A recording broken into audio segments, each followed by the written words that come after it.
అంటే పాకిస్తాన్ కి సపోర్ట్ చేసే కంట్రీ అమెరికా, మనకి ఇంక అందులో నో డౌట్స్ ఎట్ ఆల్.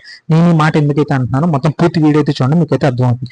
నేను ఈ మాట ఎందుకు అంటున్నాను అంటే, రీసెంట్ గా ఈ వీకెండ్ లో మనకి అమెరికన్ యొక్క ఆర్మీ డే సెలబ్రేషన్స్ అయితే ఉన్నాయి. అండ్ ఈ ఆర్మీ డే సెలబ్రేషన్స్ కి ఒక చిన్న ఫెచ్చింగ్ పాయింట్ ఏంటంటే, army day celebrations Donald Trump యొక్క పుట్టినరోజు కూడా ఒక రకంగా రెండు ఒకే డే వచ్చింది. సో మొత్తం ఒక రకంగా హై లెవెల్ లో ప్లాన్ చేస్తున్నారు. మొత్తం పెరేడ్స్ కానీ, లేదా అక్కడ ఈవెంట్స్ కానీ, లేదా అక్కడ ఉన్న ఏదైతే సమ్ అదర్ ప్రోగ్రామ్స్ ఏదో మొత్తం అంతా ఏ క్లాస్ లో మొత్తం అంతా అరేంజ్ చేస్తాం. అక్కడ వరకు బాగానే ఉంది, no doubt at all.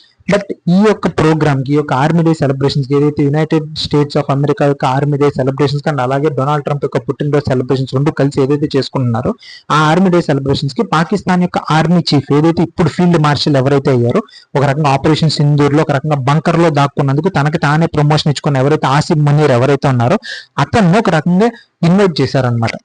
Invite చేశారు ఆర్మీ డే సెలబ్రేషన్స్ కి. ఎందుకంటే ఇంతకన్నా అంటే ఫేస్ నుంచి మాస్క్ వచ్చేసింది ఒక రకంగా. మనం ఒక పక్కనేమో మనం Indian prime minister Narendra Modi గారు మొత్తం మన ఎంపీస్ వీళ్ళందరూ ఒక రకంగా డెలిగేషన్స్ గా పంపించి మన ఆపరేషన్ సింధూర్ ఎందుకు చేయాల్సి వచ్చింది, లేదా పాకిస్తాన్ టెర్రరిజం ఎలా పెంచి పోషిస్తుంది, ఇవన్నీ చెప్పడానికి మన దేశాలు మొత్తం తిరిగి ఒక రకంగా సపోర్ట్ చేయడానికి చూసి, ఈవెన్ రీసెంట్ గా అయితే మన శశి తరూర్ గారు ఆల్రెడీ అమెరికాకి వెళ్ళి వాళ్ళందరికీ ఎక్స్ప్లెయిన్ చేశారు. బట్ ఇక్కడ చూస్తేనేమో పాకిస్తాన్ యొక్క ఆర్మీ చీఫ్ ని అమెరికా ఆర్మీ డే సెలబ్రేషన్స్ పిలుస్తున్నారు. అండ్ ఇది ఒకటే కాదు, రీసెంట్ గా ఈ అమెరికన్ యొక్క జనరల్ ఏదైతే మన యొక్క ఏషియా పసిఫిక్ చూసే ఆ రీజియన్ ని చూసి ఒక మిలిటరీ జనరల్ ఏదైతే ఉన్నారో మైకల్ కురెల్, ఆయన అయితే పాకిస్తాన్ ఒక ఫినామినల్ పార్ట్నర్ అంట అమెరికాకి.